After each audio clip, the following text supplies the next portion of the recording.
दशकं 5 विराट् पुरुषोत्पत्ति। व्यक्ताव्यक्तमिदं न किञ्चिदभवत् प्राक्प्राकृतप्रक्षये मायायां गुणसाम्यरुद्धविकृतौ त्वय्यागतायां लयम्। नो मृत्युश्च तदामृतं च समभू नाह्नो न रात्रे स्थितिः तत्रैकस्त्वमसि शथा किल परा नन्दप्रकाशात्मना।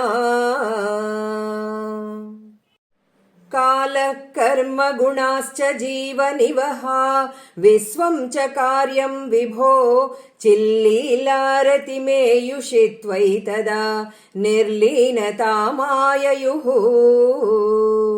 तेषां नैव वदन्त्यसत्त्वमयि भो शक्त्यात्मना तिष्ठतां नो चेत् किं गगनप्रसूनसदृशां भूयो भवेत् सम्भवः।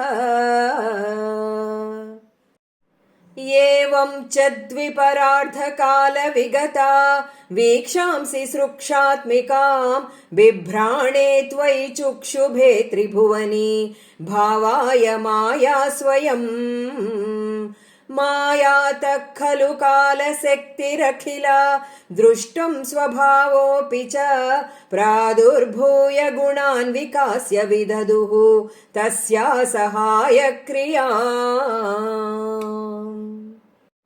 माया सन्निहितो प्रविष्टवपुषा साक्षीति गीतो भवान् भेदैस्तां प्रतिबिम्बितो विविशिवान् जीवोऽपि नैवापरः।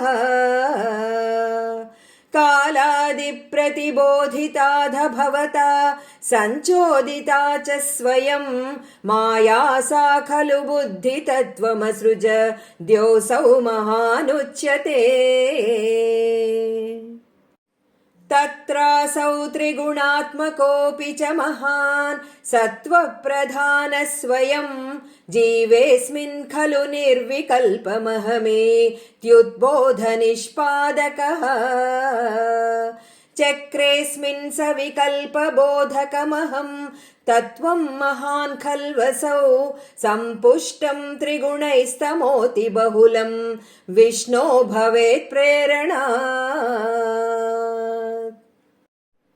सोऽहं च त्रिगुणक्रमात् त्रिविधता मासाद्य वैकारिको भूयस्तैजसतामसाविति भवन् आद्येन सत्त्वात्मना।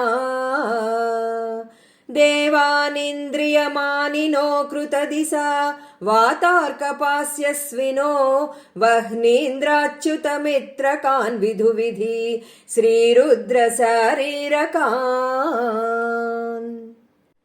भूमन्मानसबुद्ध्यहं कृतिमिल चित्ताख्यवृत्त्यन्वितं तच्छान्तःकरणं विभो तव बलात् सत्त्वांस एवासृजत्।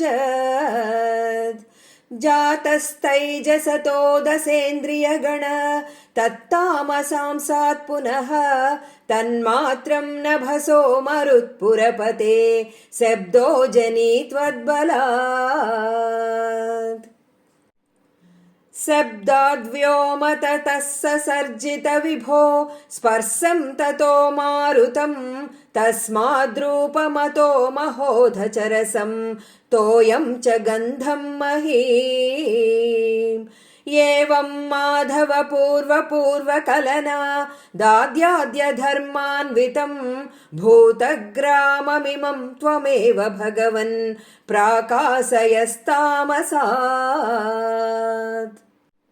ये ते भूतगणास्तथेन्द्रियगणाः देवाश्च जाताः पृथक् नोऽसे कुरु भुवनाण्डनिर्मितिविधौ देवैरमीभिस्तदा। त्वं नानाविधसूक्तिभिर्नुतगुणः तत्त्वान्यमून्या विसन् चेष्टाशक्तिमुदीर्य तानि घटयन् हैरण्यमण्डं व्यधाः। अण्डं तत्खलु पूर्वसृष्टसलिले तिष्ठत्सहस्रं समाः निर्भिन्दन्न कृताश्चतुर्दश जगद्रूपं विराडाह्वयम् साहस्रैकरपादमूर्धनिवहैः निःशेषजीवात्मको निर्भातोऽसि मरुत्पुराधिपसमां त्रायस्व सर्वामयात्।